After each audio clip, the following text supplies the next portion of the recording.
"You're not even a real soldier. You're just a toy with a gun," the boy sneered, leaning inches from the face of the silent tomb guard.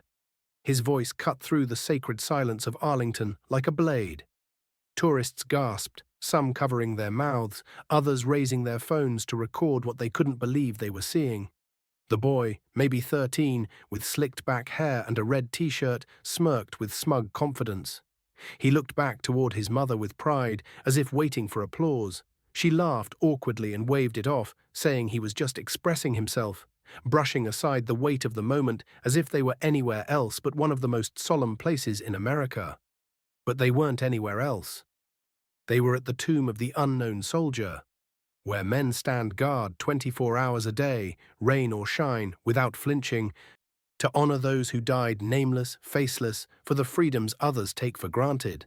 And that guard, the one now being mocked, didn't move an inch. He stood in perfect stillness, rifle at his side, eyes forward, dignity intact. The boy stepped even closer, nearly nose to nose. He spat out more words, mocking his silence, saying he looked like a statue in a cheap Halloween costume. His breath fogged the guard's sunglasses. And that's when it happened. In a flash of disciplined force, the tomb guard took a single sharp step forward. His voice boomed across the plaza with the force of thunder, commanding, "Stand! Back!" The boy stumbled and fell backward onto the pavement, stunned. His mother screamed. The crowd went still, every breath held. The guard returned to his post without a twitch of emotion, his duty uninterrupted, his honor unshaken. Security moved in, ushering the boy and his mother away, but the moment had already exploded, captured on a dozen phones, already spreading online before they even left the grounds. By nightfall, the video had gone viral. Entitled "Kid Disrespects Tomb Guard" lit up headlines. The internet lit torches, comment sections burned, millions watched in disbelief and fury. The boy, now identified as Chase, was called everything from a disgrace to a national embarrassment. But what no one expected, what truly stunned everyone, was what came next. That night, Chase didn't sleep, not because he feared backlash, but because for the first time someone had stood for something in front of him. And he realized he hadn't. He couldn't stop seeing the guard's face, the stillness, the silence, the control. It haunted him. Because it wasn't weakness, it was strength, real strength, and it made him question everything he thought he knew about himself. Chase had always been loud, the center of attention, the kid who joked too much and cared too little. His dad had walked out years ago, and his mum was more tired than present. Chase learned early on that acting out got noticed more than behaving. But now, for the first time, he wanted to be better.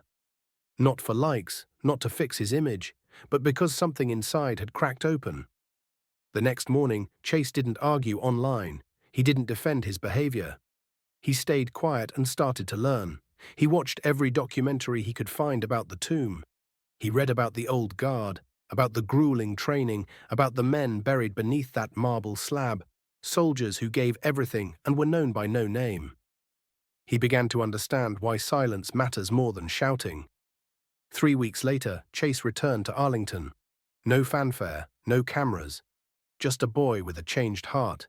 He wore a collared shirt this time, walked respectfully, stood still. And when he approached the tomb, he didn't take a selfie. He simply bowed his head, tears slowly welling in his eyes. Before he left, he placed a folded letter at the edge of the plaza. No signature, just gratitude. "To the guard I disrespected, and to the soldier you stand for, I'm sorry," the note began. "You showed me what discipline looks like, what real strength is. I mocked what I didn't understand, but now I do. Thank you for standing even when people like me tried to tear you down. You stood for someone who couldn't. Now I want to be someone worth standing for." The letter made its way through the chain of command until it landed in the hands of that very guard.